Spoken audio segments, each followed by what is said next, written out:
Pria itu menyaksikan pemandangan yang mengerikan.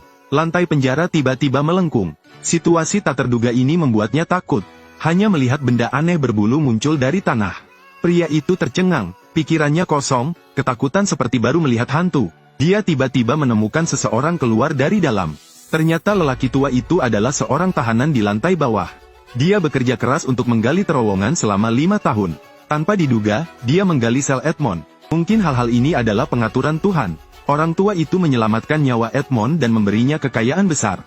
Orang tua itu kemudian mengajak Edmond mengunjungi selnya. Edmond tidak lagi sendirian, tidak membosankan menghitung jumlah batu di dinding. Setelah Edmond memasuki sel lelaki tua itu, dia tercengang. Ini adalah ruangan mewah dengan kursi yang nyaman dan berbagai macam buku.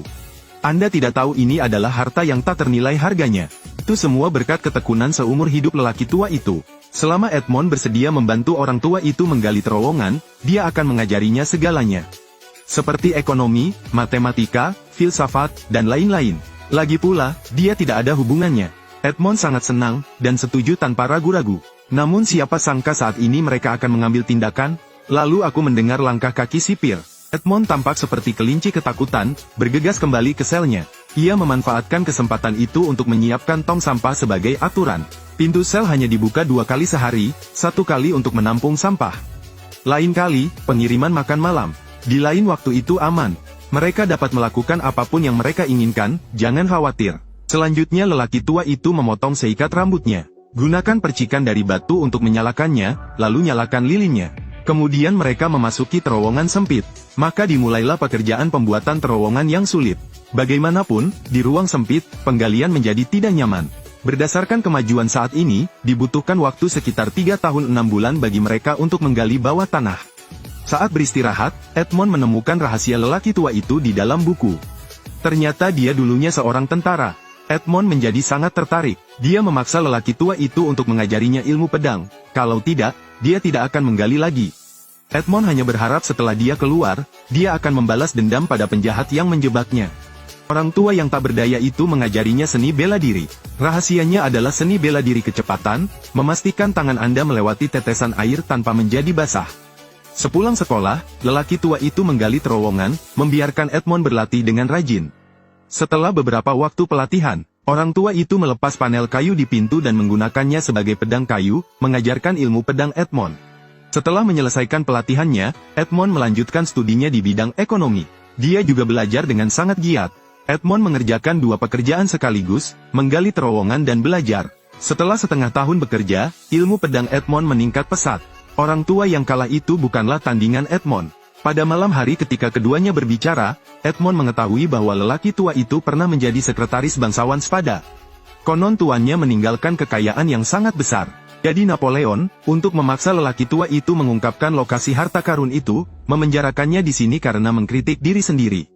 Edmond juga dijebak di sini karena membantu Napoleon menyebarkan berita tersebut. Dengan usaha mereka, fajar kemenangan sepertinya sudah dekat. Saat lelaki tua itu sedang memahat batu, matanya tiba-tiba terbuka lebar.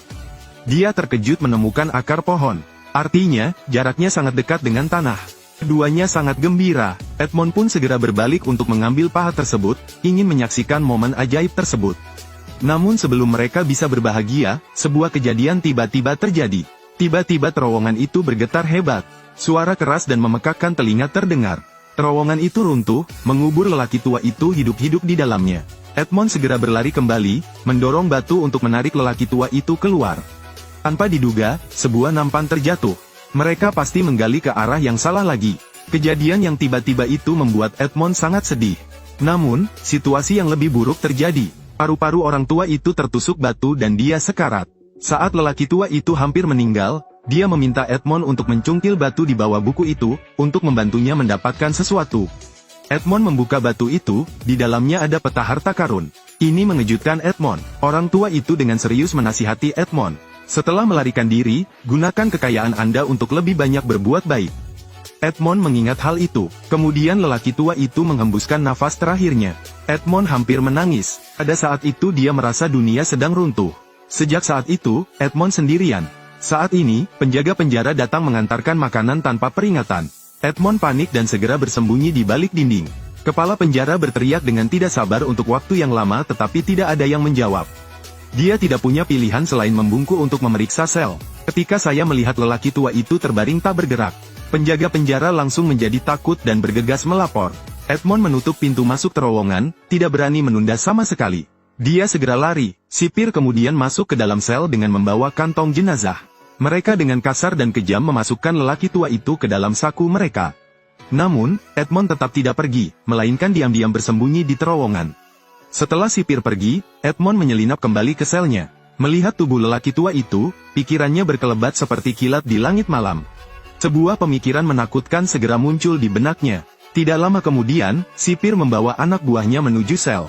Dia memandang tubuh lelaki tua itu dengan acuh tak acuh, hanya ingin menyelesaikan masalahnya. Lagi pula, penjara itu berada di pulau terpencil, jadi lelaki tua itu harus dibuang ke laut. Kali ini, penjaga penjara kembali datang ke sel Edmond untuk mengantarkan makanan. Ketika dia melihat tidak ada yang menjawab, dia membuka pintu sel. Dia memeriksa dan melihat Edmond terbaring tak bergerak di tanah. Ketika dia mencoba membalikkan tubuh Edmond, dia menyadari itu adalah tubuh lelaki tua itu. Kepala penjara merasa tidak enak, dan Edmond bersembunyi di dalam kantong mayat. Trik menyembunyikan kebenaran ini sungguh menakjubkan. Kepala sipir berteriak sekuat tenaga kepada kepala sipir. Namun kini mereka sudah sampai di tepi tebing. Pada saat kritis, penjaga penjara merasa khawatir dan bergegas. Namun angin dan ombak di pantai sangat kencang. Raungan itu menutupi segalanya. Kepala penjara tertegun tetapi tidak mendengar apapun. Edmond mengulurkan tangan dan mengambil kunci sipir. Setelah itu, dia dengan tegas melompat dari tebing bersama penjaga penjara. Saat Edmond jatuh ke laut, dia berjuang mati-matian. Dia menggunakan seluruh kekuatannya untuk keluar dari kantong mayat. Kemudian dia mengeluarkan kunci sipir dan membuka kunci bola timah berat yang terkunci di kakinya. Akhirnya Edmond muncul dari air. Namun, Edmond kembali dan menemukan sipir. Kemarahan yang terpendam selama bertahun-tahun tiba-tiba berkobar seperti api, membuatnya marah. Dia dengan cepat berenang menuju lawan.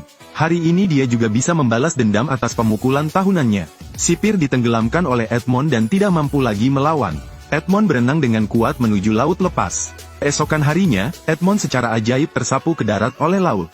Dia lolos dari hukuman penjara seumur hidup. Namun takdir masih ingin menggodanya. Sudah lama sekali dia tidak bahagia. Namun, ia bertemu dengan sekelompok bajak laut. Suasana menjadi canggung dan tegang. Namun bos bajak laut itu datang untuk berbicara dengan sopan. Tidak sulit meyakinkan dia untuk melepaskan Edmond. Namun syaratnya Edmond harus mengalahkan pengkhianat yang mereka siapkan untuk dikubur hidup-hidup. Jika pengkhianat menang, para perompak terus menangkap Edmond. Jika Edmond menang, pengkhianat itu akan mati. Hal itu terlihat dari perkataan bos bajak laut tersebut. Lalu dia tidak mau melepaskan pengkhianat Zatel. Di bawah pengawasan bajak laut, mereka melepaskan Zatel agar keduanya bisa berduel. Siapa sangka di mata bos Zatel yang memiliki ilmu pedang yang luar biasa. Dia bahkan tidak bisa menyentuh satu sudut pun pakaian Edmond. Keterampilan yang diajarkan lelaki tua itu kepada Edmond di penjara lebih dari biasanya. Edmond mengalahkan musuh-musuhnya dengan jurus yang kuat. Dia menjatuhkan lawannya dengan keras ke tanah. Namun, dia tidak membunuh Zatel melainkan mencoba memohon kepada bosnya. Dia bersumpah jika dia mempertahankan kedua orang itu, mereka akan memberikan kontribusi yang besar bagi kru bajak laut. Edmond mencoba menyelamatkan nyawa mereka. Melihat betapa cakapnya Edmond, sang bos menyelamatkan mereka berdua. Namun di luar dugaan Zatel bersyukur. Menjadi tangan kanan Edmond di jalur balas dendam. Tidak lama kemudian, mereka sampai di pelabuhan. Bos bajak laut itu melemparkan sekantong besar koin emas ke Edmond. Ia tahu dalam hatinya masih ada urusan yang belum terselesaikan. Dan memutuskan untuk membiarkannya pergi melakukan urusannya sendiri. Di saat yang sama, Zatel juga pergi ke darat bersama Edmond. Zatel menjadi teman tetapnya. Edmond menyuruh Zatel pergi mengambil kapal dan melaut untuk melakukan sesuatu yang besar. Aku akan mengurus beberapa masalah pribadi. Pada malam hari, Edmond pergi ke rumah bos lamanya. Namun, waktu berlalu dan segalanya berubah. Bos tua itu memandang Edmond dengan bingung. Dia tertegun dan tidak mengenali siapa Edmond. Dari dia mengetahui bahwa ayah Edmond bunuh diri karena dituduh melakukan makar. Membuat hati Edmond terasa berat. Dan yang paling membuatnya marah adalah temannya yang memfitnahnya saat itu. Ketika Edmond masuk penjara, dia menikahi tunangannya. Mendengar itu, dia merasa seperti disambar petir. Dia tidak bisa menerima kenyataan kejam ini. Keesokan harinya, keduanya berlayar dengan harapan pelayaran lancar. Kapal menuju alamat di peta harta karun dengan kecepatan penuh. Mereka pergi ke pulau itu dengan penuh semangat dan mencari dengan cermat. Namun pulau itu membalikkan segalanya, tidak ada jejak harta karun yang ditemukan. Begitu mereka depresi hingga hampir putus asa. Lalu Edmond tiba-tiba mendapat firasat. Dia merasa ada sesuatu yang tersembunyi di bawah air. Maka dia melepas pakaiannya dan melompat ke dalam air, berenang cepat ke dasar laut. Pemandangan di depan matanya membuatnya sangat terkejut. Dia melihat kotak yang tak terhitung jumlahnya tersembunyi di bawah. Ketika dia membukanya, dia menemukannya berisi koin emas. Zatel menari dengan penuh semangat.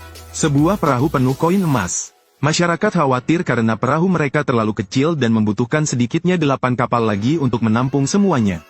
Tapi Edmond sama sekali tidak senang saat ini, sebab perseteruan darahnya masih belum terbalas. Koin emas tidak bisa menghapus kebencian di hatinya. Zatel berencana menggunakan emas itu untuk memulai jalannya balas dendam.